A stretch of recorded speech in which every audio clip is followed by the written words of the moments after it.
Hello there my friends, it's Ebird Online and I'm back with another review. And today for your listening pleasure, I give to you Tanya and Syngin. And this is 90 Day Fiance, Happily Ever After, Season 5 Episode 8, Hell Hath No Fury. Please remember if you haven't done so yet, subscribe to my channel and you can follow me on Twitter at Ebird99. And also I've got exciting news, I've set up a brand new channel which is Ebird Unfiltered. And over there I'll be doing videos on anything that interests me. So please subscribe to my other channel, that's Ebird Unfiltered. If you have a look at my community tab, there's a link over there and you can just subscribe. And the first video will come out this week. So without further ado, I give you Tanya and Syngin. And guys, each week when I see this couple together, once again I'm shocked to the core that they're still together. I don't know when I've seen such a mismatch. And I also don't know when I've seen newlyweds so genuinely unhappy. So Tanya and Syngin are off to a hotel in New York as they're flying out to Syngin's home country, South Africa, from JFK tomorrow. So they just want to be a little bit closer, and Syngin reminds us his brother has a very serious health condition. He has a blood clot on his lung and 2 days later it would have gone to his heart and he would have died. So Syngin's really eager to get home as soon as possible and he just wants to give his brother a hug. However, Tanya's main worry is not Syngin's brother's major health conditions. No.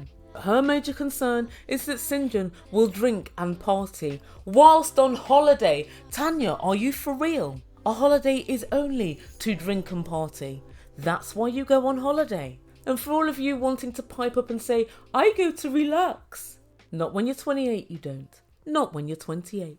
Although guys, of course, the Ebird goes to relax, but she's not 28 either. But come on Tanya, she's literally a controlling, mood-killing, undermining whiner personified. And whilst they were driving in the car, she said to Syngin, I'm really worried that you're going to be drinking and partying with your friends. And Syngin said, don't worry about me or my actions on holiday. And Tanya asked Syngin, are you looking forward to going? He was until you agreed to come. Sorry, I've got to stop answering for Syngin. I'll let him answer himself.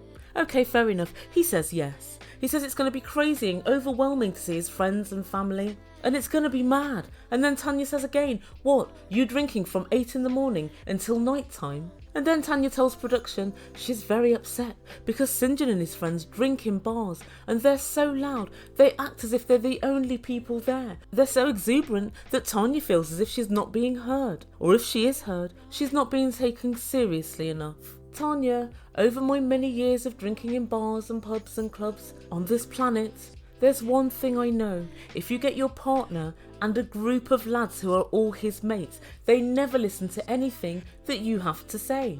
Get used to it. And Syngin says that Tanya's so controlling. Tanya looked at him puzzled. She hadn't given him permission to speak. And then he said, stop trying to tell me what to do. She won't, Syngin. She really won't. And when they arrive at the hotel, Syngin says something quite interesting. He said he'll be able to see when he gets to South Africa if he made the correct decision on moving away from South Africa and moving to America. Oh Syngin, Helen Keller can see that it was the wrong decision. And yet again, the Ebird predicts the end for this couple. But the truth be told, that means next to nothing because I've been predicting the split up of this couple pretty much since the first day I ever saw them. And the next time we see this couple, it's the final morning. So they get up and get ready. And as you can imagine, Syngin is itching to get out of the door, but Tanya's drinking her coffee. And she looks at Syngin and says, why are you hurrying to sit on a plane for 14 hours? Tanya, of course Syngin wants to get as quickly as possible to the airport. This is the day he's going to see his family for the first time in about 1.5 years. He needs to get to the airport because 1, he needs to get a few beers in before he gets on the plane. And secondly, he needs to pass by the sunglasses hut because of course he's forgotten his sunglasses. Well, that's what the Ebird usually does. But oh no, Tanya wants to drink her coffee as slowly as is humanly possible. And she's literally sipping at it as if it's whiskey. No, not you Syngin, a normal person sipping whiskey. Syngin just wants to make tracks because he wants to run the clock down to seeing all of his loved ones. Syngin's standing at the door and he's laughing about it. And he knows she's trying to wind him up and he says that must be a magic cup because it's taken you so long to drink. She really is so annoying. And to make it worse, it's obviously instant coffee from the hotel room. I'm looking around and I can't see any sign of a cafetiere. Tanya's acting as if it's Monmouth coffee or some artisan coffee that she just can't get enough of. Tanya, it isn't. It's dog shit Nescafe. Now get over yourself, drink your drink, and get on out of the door. Guys, she really is a wind-up. She really is. When they arrive at the airport, Syngin tries to get an upgrade. But he quickly realised he was married to Tanya and he'd need to at least get a divorce before he did that. Guys, I've been waiting about 6 months to make that joke. I only wish it were worth it. So they have a 14-hour flight and then they finally arrive in South Africa and Syngin virtually flies off the plane. His little sister and his mum are waiting for him at the airport and they're super excited to see him. And guys, I'm really pleased for Syngin.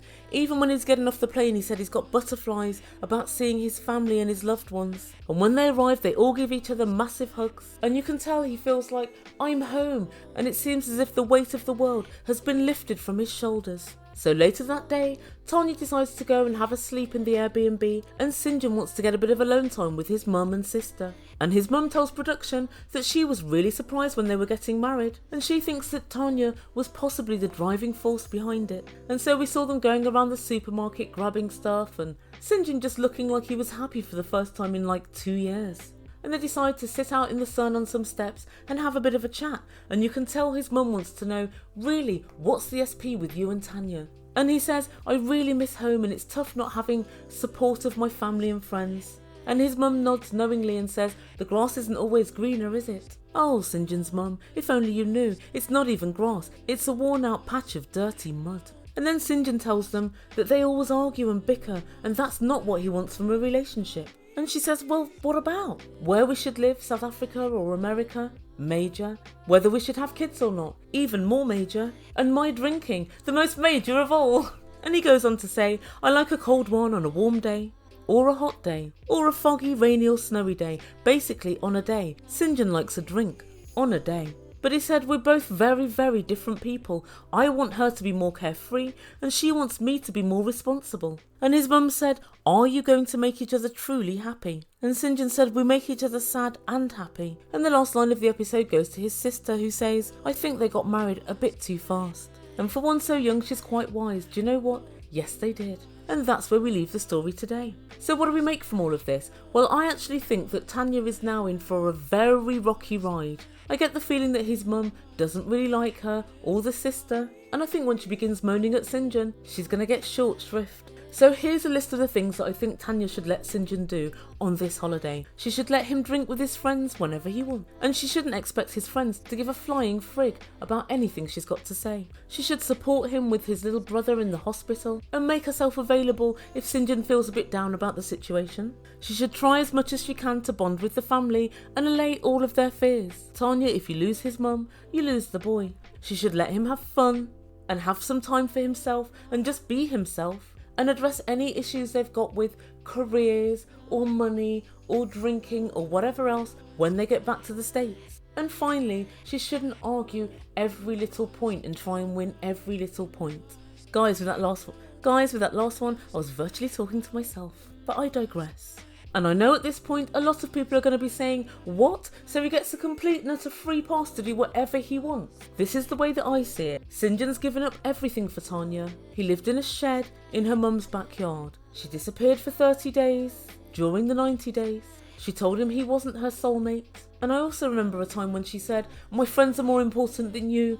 They were here before you came and they'll still be here when you've gone. So she's not made him feel very comfortable within the relationship. So she needs to acknowledge that and realise, okay, there's a bit of give and take. Everything has gone my way thus far. Now let things go Syngin's way for a couple of weeks. But even putting all these measures in place, I think it's too late now for Tanya. And when I was little, my mum used to say this thing about, you've broken the rotten goose egg. And what she meant by that was, once the smell's out, it's not going back in. And as we remember last week, Syngin said, I'm beginning to wonder if we should even be married, if we've done the right thing. We don't want to waste time. Yet again, he said the same thing to his mum. I don't want to waste time. I don't want to be 2 years down the line and think, what time have I wasted? And so I think this trip is time for Syngin to get his head together and basically decide, do I want to be with Tanya or not?